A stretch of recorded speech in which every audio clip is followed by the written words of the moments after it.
Hello everyone, today we will discuss the very short answer of this chapter. ठीक है, pupil as a resources. आदमी किस प्रकार से एक मानव संसाधन हो सकता है. क्या what is a mean by the human capital formations. Human capital formation का क्या मतलब है. When the existing human resources are further develop by the imparting educations and by giving advance health facilities are called the human capital formation. यानी कि मानव को किस प्रकार से कैपिटल फॉर्मेशन में बदला जा सकता है, अपनी संपत्ति किस प्रकार से बनाई जा सकती है. सपोज करो एक बच्चा है, अगर हम उसे एजुकेशन और ट्रेनिंग प्रोवाइड कर दें तो उससे क्या होगा कि उस बच्चे के अंदर एक कैपिटल फॉर्मेशन हो जाएगी. वो किसी भी देश के लिए, सपोज अगर वो बिना पढ़े लिखे तो वो 150 रुपये कमा रहा पर डे, ठीक है, और पढ़ने के बाद और ट्रेनिंग और किसी काम को पर्टिकुलर जानने के बाद वो 1500 रुपये पर डे कमाओगा. तो इस प्रकार से क्या हो जाएगा, वो हमारे देश के लिए एक ह्यूमन कैपिटल फॉर्मेशन जनरेट करेगा. ठीक है. Next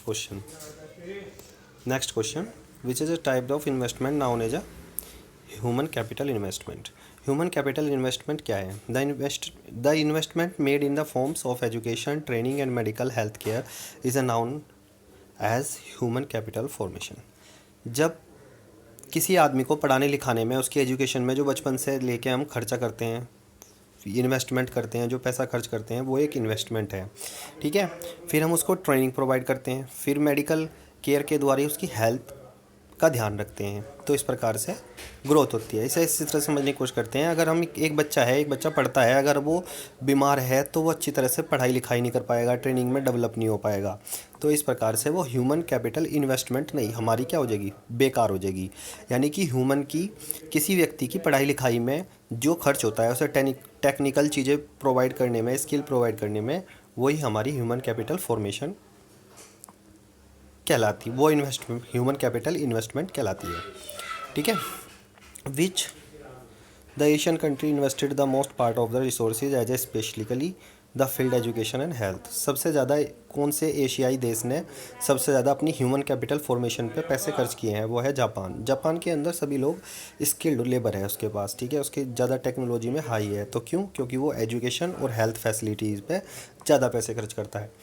how was the Japan's became a developed country. किस प्रकार से वह डेवलप कंट्री का, ठीक है, by investing the more development of human resources. उसने अपने स्कूल के बच्चों पे ज़्यादा से ज़्यादा फैसिलिटी प्रोवाइड करी और ज़्यादा से ज़्यादा पैसों को इन्वेस्ट करा, और इस प्रकार से वो एक डेवलपमेंट कंट्री बन गया. हम देखते हैं कि वहाँ पे नेचुरल रिसोर्सेज भी नहीं है, कोई फॉरेस्ट वगैरह भी नहीं है, कोई जंगल वगैरह भी नहीं है, पर वो क्या करता है, वो अपने ह्यूमंस को ज़्यादा से ज़्यादा स्किल प्रोवाइड करता है, जो सस्ती चीज़ों को, जैसे कि कोई पेड़ है, फल है, उनसे अचार का मुरब्बा बना दिया या दूसरी चीज़ बना दी, जिससे वो अपनी कंपनियों के द्वारा सामान को बेचता है. जैसे हीरो होंडा एग्जांपल है.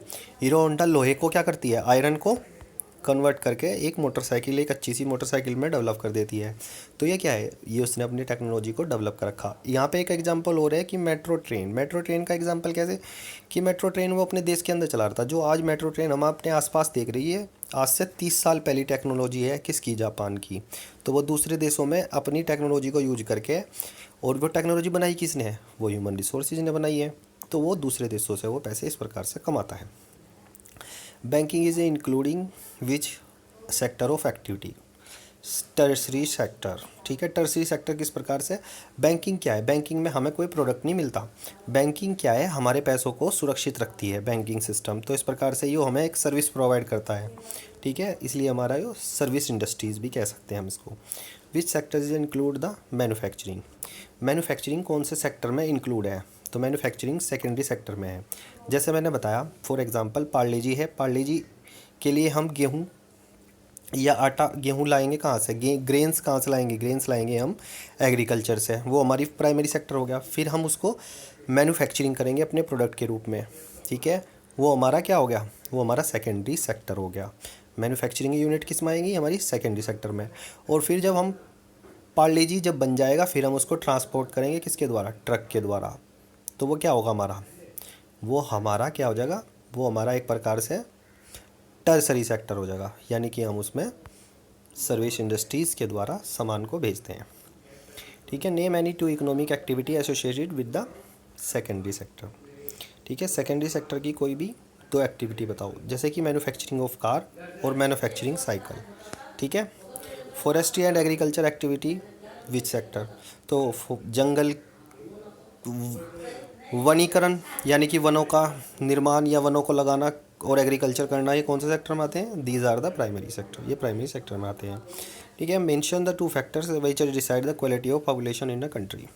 ठीक है, 2 फैक्टर बताओ जिससे हम क्वालिटी बढ़ा सकते हैं अपनी पॉपुलेशन की। एक तो उनकी सेहत का ध्यान रखें, जैसे जन स्वास्थ्य योजना सरकार के द्वारा चलाई गई है, प्रधानमंत्री स्वास्थ्य योजना। ठीक है, और जिसके द्वारा आपका एक स्वास्थ्य कार्ड बनाया जा रहा। ठीक है, या फिर उसके लिटरेसी रेट, यानी कि वहाँ की पॉपुलेशन को ज़्यादा से ज़्यादा पढ़ाई लिखाई करके। लिटरेसी रेट होता क्या है? लिटरेसी रेट होता है जैसे कि किसी देश में 100 लोग हैं, ठीक है, और 100 लोग में से 64 पढ़ लिए मगर 36 नहीं पढ़े, तो वहाँ का लिटरेसी रेट हो जाएगा 64%, जो है वहाँ का लिटरेसी रेट हो जाएगा। ठीक है,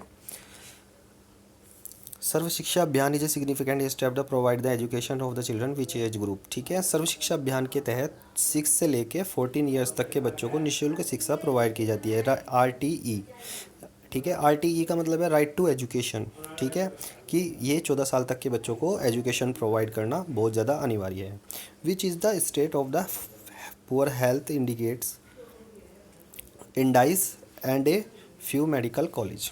ठीक है, किस किस राज्य में सबसे ज़्यादा पुअर हेल्थ इंडिकेटर्स दिखाई देते हैं, और किस किस यानी किस किस राज्य में कितनी पुअर फैसिलिटी मिलती है, किस सेक्टर में? मेडिकल कॉलेज में। ठीक है, एक तो उत्तर प्रदेश में है, ठीक है, और दूसरा है बिहार में। ठीक है, तो what is a infant mortality rate? Mortality rate का मतलब होता है कि मृत्यु दर कितनी है। ठीक है, चिल्ड्रंस जो मृत्यु दर है वो 1000 बच्चों में से कितने बच्चे हर साल मर जाते हैं। सपोज करो 1000 बच्चों ने जन्म लिया और उसमें से कितने परसेंट बच्चे मर जाते हैं? जब 25% बच्चे मर जाते हैं तो वहाँ की क्या हो जाएगी? इन्फेंट मोर्टेलिटी रेट क्या हो जाएगा? 25% हो जाएगा। ठीक है, what was the literacy rate in India 2001? ठीक है, भारत का लिटरेसी रेट कितना है 2001 का? 65%। 65% जनसंख्या भारत की क्या थी? पढ़ी लिखी थी। लिटरेसी रेट का मतलब होता है शिक्षित थे। कितने परसेंट लोग शिक्षित थे 2001 में? 65%। ठीक है, what is the meaning of Sarva Shiksha Abhiyan? Sarva Shiksha Abhiyan क्या है? The elementary education to the age group of 6 to 4 years. ठीक है, यानी कि 6 से 14 साल के बच्चों को सभी को पढ़ने का अधिकार देना। ठीक है, सर्व शिक्षा का अधिकार देना। ठीक है, आपने देखा हो सर्व शिक्षा अभियान, एक पेंसिल से पे 2 बच्चे बैठे होते हैं एक पेंसिल सी पे, आप देख सकते हैं प्राइमरी स्कूल्स के बच्चे होते हैं और वे ऐसे ऐसे करके इस पर बैठे होते हैं, और ये क्या है? ये साइन है किसका? सर्व शिक्षा अभियान का। ठीक है, अब आ जाओ, what was the expenditure the percentage of the GDP इन 1951 और 52 ऑन एजुकेशन? एजुकेशन पे कितने पैसे खर्च किए गए थे 1951 और 1952 में? ठीक है, तो कितने किए गए थे? 0.64%। ठीक है, 0.64%। सपोज करो कि 100 बच्चे हैं तो उनमें से सिर्फ 100 रुपये हैं, मान के चलो। ठीक है, 100 रुपये में से सिर्फ 6 रुपये 40 पैसे खर्च किए गए थे एजुकेशन पे। ठीक है, which state has the highest literacy rate in India? ठीक है, सबसे ज़्यादा पढ़े लिखा राज्य कौन सा है जहाँ की सबसे ज़्यादा पॉपुलेशन पढ़ी लिखी है? तो वो केरला है। केरला में कितने परसेंट लोग शिक्षित हैं? 99, यानी कि 1000 में से 990। ठीक है, 1000 में से 990 व्यक्ति शिक्षित हैं, पढ़े लिखे हैं। ठीक है, I hope you like this lectures. ठीक है, और कोई चीज़ समझ में ना आए तो आप पूछ सकते हैं।